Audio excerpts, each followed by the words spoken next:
Hello, friends, and welcome to the Healthy Beyond 40 podcast.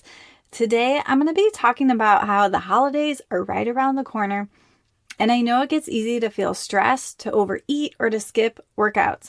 So in this episode, I'm going to share some simple and effective workouts you can do at home to keep your body strong, your energy up, and your stress in check without spending all the hours at the gym. Because if you don't know me, I work out at home most of the time. Sometimes I will go do a yoga class, but we don't have to make things complicated. We can keep things simple. Hi, friends, and welcome to the Healthy Beyond 40 show. I'm Michelle, mama 4 and military wife, and I'm passionate about helping women get healthy from the inside out so they can feel better and live their best life. Do you feel like you're struggling to lose weight and get in shape? If you're ready to develop healthier habits, exercise consistently, and lose weight sustainably, then you're in the right place. I combine my expertise from my doctorate in physical therapy to my experience as a health coach, personal trainer, and yoga teacher to bring you actionable steps for a healthy lifestyle. No magic pill here, so lace up those shoes and get moving. So first, I want to start out with talking about quick strength and core moves that can help boost your metabolism and protect your back. So with my background in physical therapy, it's really important to me that we are exercising correctly. And we're also, when we're exercising our body, we want to focus on our whole body, right? We don't want to just strengthen our abdominal muscles and ignore our back muscles, or even like our arms and ignore our back. Our back and our core is so important. So maybe you have heard someone that has like sneezed and blown out their back, or they pick like a Kleenex up off the floor and they blow out their back and they hurt it and they're in pain. And we can strengthen our muscles, know how to stretch our muscles, know how to pick things correctly up off the floor so that we can feel better and have a stronger core. And research shows that core stabilization exercises are effective in reducing back pain and improving function. And this matters because when we are busy and stressed and we're skipping workouts, our core and our back are going to get weaker and weaker. And then that might even flow into our posture. And we probably have seen that older person who has like rounded shoulders, hunched forward, and they're not able to come up. Because eventually when someone gets older and older and they start being more hunched like that, their bones start to just form like that. So we really want to have a strong back, a strong core, strong muscles all together. So what I'm going to do is I'm going to share 3 workout moves you can try at home. And I'm actually going to put the little video clips in the description of this podcast so you can actually see a video of me doing it too. These are the videos that I use in my personal training app. So when I'm customizing workouts for clients, I have like hundreds of video clips of me showing how to do it. And I create the workouts so they can do them at home on their own time, but they know how to do the moves correctly. So they have that really good instruction. And in the app, they can also send me videos to get feedback if they need it. So the first one, I'm just verbally going to explain these, is a pelvic tilt. This is like the most important exercise for everybody to know. So it's knowing how to contract your lower abdominal muscles because you're going to use this in any core exercise you do.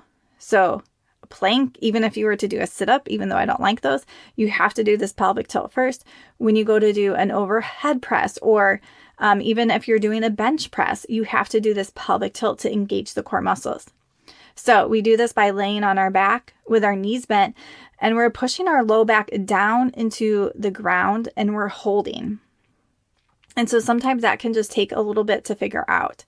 The second exercise is the bird dog. I like this one. So you're on your hands and your knees and you're pretending like there's a glass of water on your back and you're keeping your back stable. And then you're going to extend your opposite arm and opposite leg. First, it's always good to start with just an arm, just a leg. And then when you progress, you can have opposite arm, opposite leg at the same time. And this really helps to focus on that stable spine and that stable core. There's going to be lots of muscles working together when you do this one. The other one I like is side plank. So when we think of our core, we have our stomach, our sides, and our back. We want to work all those. So a side plank, you can be on your knees or your toes. I like to be propped on my elbow, and we're lifting that bottom hip up off the mat. So again, I'll have little video links in the description so you guys can see these too. So these are really short, quick strength moves that support your core. And we want to do exercise that are going to increase our muscle mass, because the more muscle we have, the more calories we're going to burn, the more fat our body's burning. When we have a strong core, we're protecting our back and really giving us the foundation. So even if you think of an exercise where you're reaching up overhead, or maybe you're reaching down to the ground, if you have a strong core, you're going to be able to do that with so much more ease. All right. Point number 2 here I want to stress is just the importance of having short workouts and how that can make a difference when it comes to food. So one of my clients, she committed to working out first thing in the morning. And we coached through this to get to the point where she was like 100% intentional, like, I'm going to do this, right? Because sometimes we're not there. We might be like 75, 85% there. But through coaching, we got her in that mindset perspective, 100% there. She was going to work out in the morning every day. And that could be like a 10, 15, 20-minute workout. It didn't have to be long, but she was going to commit to that. And what she noticed is when she started doing this, she just started feeling more motivated throughout the day. So she was reaching for less sweets. She felt more in control. She had like this calm because she just felt good about herself. You know, when we get those endorphins going and we know we have this important thing we want to do checked off our list already. So a lot of times when our stress is high, our body is also really craving to burn off some of that energy.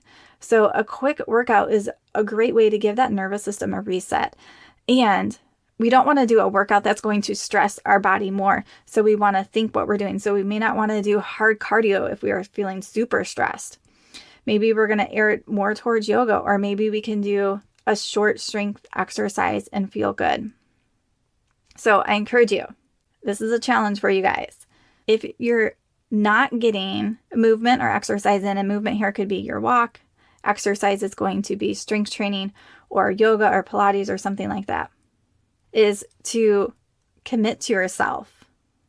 And I really encourage morning workouts if you are struggling with this, because it gets lost in our day if we think we're going to do it in the evening or some other time. It totally can work for some people. But if you're struggling with this, figure out how you can fit a morning workout in, or a morning walk or something that you're starting your day off with movement. I even know for myself, if I start with either my walk or a workout in the morning, my day just feels better. So I challenge you, if you do not have a consistent workout or walking time, is to commit to something in the morning for at least 10 minutes. So whether that's walking, doing a couple strength moves, doing yoga, whatever that is. And then I also encourage you that if you're stressed, to add 2 minutes of breath work. So deep belly breathing, where you're breathing in through the nose, you're having the belly expand. We want the breath to not just be in our chest, we want it to go down to our belly. And then that slow breathe out. I like to purse my lips like I'm blowing through a straw. And then that belly goes in. So 10-minute workouts, 2 minutes of breath work, and see how that changes, see how that feels. And I always encourage my clients to start with an experiment. So experiment with this for a week and see how it goes for you. Do you feel better when you start your day with a workout and some breath work? I also want to share one of my favorite products that can be especially good around the holidays when we are feeling stressed and we're just more busy and there's more things going on. I definitely keep up with my Organifi green juice, as it has a clinical dose of ashwagandha, which is a stress adaptogen herb. So it helps your body handle stress. And you won't find that in most greens. I haven't found it in another one. And it can really help to give you some steady energy. So I like to start my day with the green juice. I either add water and lemon to it, or sometimes I'll do an unsweetened almond milk and unsweetened protein powder too. And their other product I love having at night is their gold. I love the pumpkin spice flavor. They also have chocolate, and I find it just helps me to unwind. It has turmeric, which helps with inflammation, and lemon balm, which is a calming herb. And this can be especially great if you still have your cycle to have before or during your cycle. All right, there's going to be a link for that down below. Use the code HEALTHY20 to save 20% off. All right, and my next point is going to be why consistency beats intensity. So sort of like I was saying with that morning challenge, is when we can do something consistently, it becomes a habit and we're going to do it more. So I would rather have someone commit to a shorter workout, like 10 minutes daily, versus like 3 30-minute workouts. Because most people, and everyone's different, so don't think that you can't do 3 30-minute workouts, but most people will find that if they consistently do something every day, it becomes a habit and it becomes part of that routine versus like, ooh, I have to think about, oh, today's Monday and this is the day I work out. Tomorrow I don't have to. So typically it's better to have that consistency. And I also, so even though we're coming upon the holidays, like don't put things off. So often we want to push off our health when it's so much better to just start. It's so easy to find an excuse. I know holiday time is like one of the busiest times. So doing something small, doing something now, even if it's small, like a 5 or 10 minute workout, beats waiting till you get to that magical thing where you think you have all the time to do it. I've been doing personal training and health coaching for a while now, and typically during November and December, it really drops off people setting up new calls or starting with me. And then as January comes, it like picks up. So I want you to think that you don't have to wait till after the holidays to do something. So we can start right now. And the clients that I do have that start like right before the holidays or now, they're finding success. One of my clients that I was working with last year, for one of the holidays, she's like, I'm going to have one piece of candy each day. So that's what she did last year. This year, she's able to take it a step further, and she actually went the whole season without any candy. So I share that story because you might be at different points. So maybe you feel like it's too overwhelming to start this holiday. But what can you start with? Like, you're not going to get to that end point right away, and doing it in a way that feels healthy is good and sustainable. So what can you do this holiday season to start taking care of you and to start being healthy and to build some consistency? You don't have to wait till the holiday's over. You can start something now. And maybe in a year or two from now, it's going to be a little different. You might be a step further. Okay, my next point I want to make is how important it can be to have guided workouts, especially if you don't have a plan or you don't know what you're doing. So this is one of the reasons why I have my personal training online, the app, and then I also have a membership, because so many people I hear from, they're overwhelmed with the options out there. They're trying to Google it on YouTube, what they should do, but they're worried about injury. They're not sure how to follow. They start something and then they stop. So having a clear guided workout and program can be super helpful. And having something that is teaching you to work out safe and effective, and also thinking about your whole body, right? We don't want to just like, for example, I had someone who just strengthened the chest muscles.